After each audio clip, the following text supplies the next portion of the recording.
भगवान कोण? देव कोण? देव म्हणजे निसर्ग, देव म्हणजे शक्ती, देव म्हणजे पावर, हे सगळं काही तो चालवतो.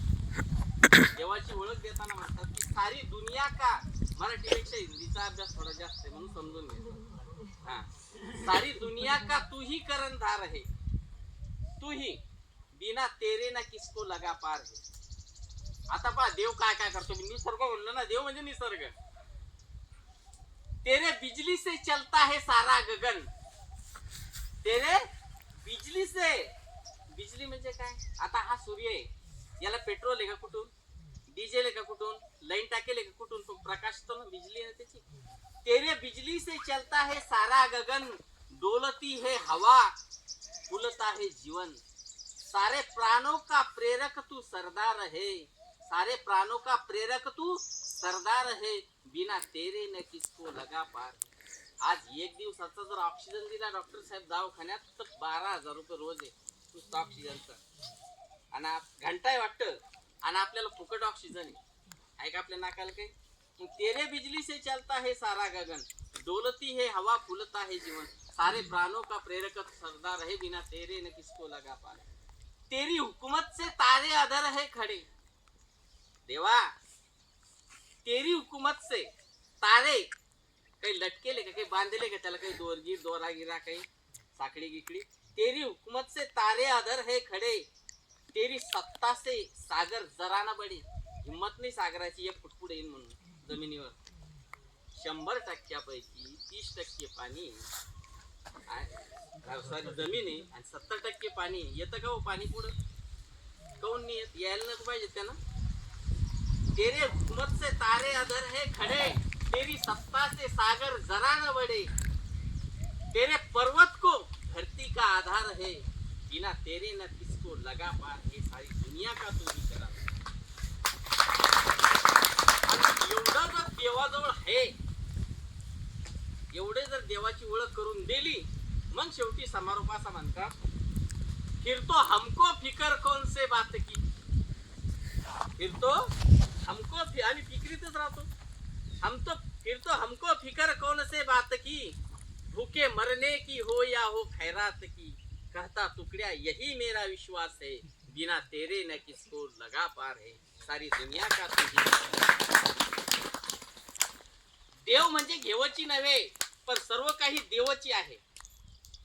ऐसा ज्याचा संप्रदाय तोची विरागी म्हणावा. देव म्हणजे घेऊन, देव म्हणजे कर्तव्य शूर. राम देव होता कर्तव्य शूर, न्याय नीतीचे माहेर. ग्रामगीता, आता ग्रामगीता आली, आता ग्रामगीता सांगणार आहे. देव म्हणजे कर्तव्य शूर. जो माणूस कर्तव्य शूर झाला या जगात तो देव झाला. देव पहावायला गेलो आणि देवाची उनी खालो. देव म्हणजे कर्तव्य शूर, न्याय नीतीचा माहेर, निर्मळ भक्तीचा निर्धार तया लागे. आम्ही कोणी भिन्न आहो ही कल्पना स्वप्नीही न येऊ, आम्ही कोणी भिन्न आहो ही कल्पना स्वप्नीही न येऊ, आणि सर्वांनी सहकार्य करावं कुटुंबापरी.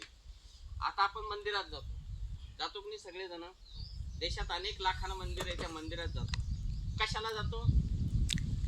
दर्शन करायला. बरोबर आहे की? रामाच्या मंदिरात जातो दर्शन करायला, हनुमानाच्या मंदिरात जातो दर्शन करायला. मग दर्शन करायला म्हणजे कशाला जातो? काय रिझन आहे तिथं जाण्याचं? आपलं पाप धुवावं म्हणून. कशासाठी जातो आपण? इतक्या दूर दूर दूर दूर जातो, त्या कामाला जातो, कशासाठी? दर्शन करायला जातो. मुलींनो, लहान आहे अजून, तुम्ही आज लक्षात घ्यावी ही भाषा. दर्शन करायला जातो म्हणजे ज्ञान घ्यायला जातो. ज्यावेळेस आम्ही हनुमंताच्या मंदिरात जातो तेव्हा हनुमंतानं आयुष्यात जीवनात काय काम केलंय, हनुमंत किती ब्रह्मचारी होता, किती त्यागी होता, किती सेवक होता, त्यानं त्याच्या आयुष्यात काय काम केलं, कृष्णानं त्याच्या आयुष्यात काय काम केलं, रामानं त्याच्या आयुष्यात काय काम केलं, ते ज्ञान आपल्याला प्राप्त घेण्यासाठी, आपल्याला जागृत होण्यासाठी आपण तिथं जातो. देव तुझे दर्शन म्हणजे ज्ञान आणि मनाचे आनंद भान. मग दर्शन झालं म्हणजे काय झालं? ज्या माणसाला देवानं दर्शन दिलं, आपण म्हणतो त्याला देव प्रसन्न झाला. संताला देव प्रसन्न होते की नाही? देव प्रसन्न झाला म्हणजे कसं कळावं देव प्रसन्न झाला? काय कारण, कशामुळे म्हणू शकतो आपण? देव प्रसन्न होणे म्हणजे ज्ञान प्राप्ती होणे. देव प्रसन्न होणे म्हणजे काय? ज्ञान प्राप्ती होणे. मग देव प्रसन्न झाला म्हणजे पुढचं त्याच्यात काय काय बदल होतो? जेव्हा तुझे दर्शन घडे, कोणाचे? कोणाचे? देवाचे. जेव्हा तुझे दर्शन घडे, उघडतील विशाल ज्ञानाची कवाडे. जेव्हा ईश्वराचं दर्शन आपल्याला घडतं तेव्हा ही ज्ञानाची कवाडं आपोआप उघडतात. आणि मग कवाडं उघड म्हणजे काय होतं डॉक्टर साहेब? मग मी तू पणाचे पोवाडे कोटचे ते, त्याला तो राहत नाही, मी राहत नाही, तूही राहत नाही, त्याच्या पुढे चाललं जातं. तर पुढे गेला म्हणजे काय बदल होतो त्याचा? पुढे गेला म्हणजे काय बदल होतो पहा, त्याच्या जीवनात काय बदल होतो?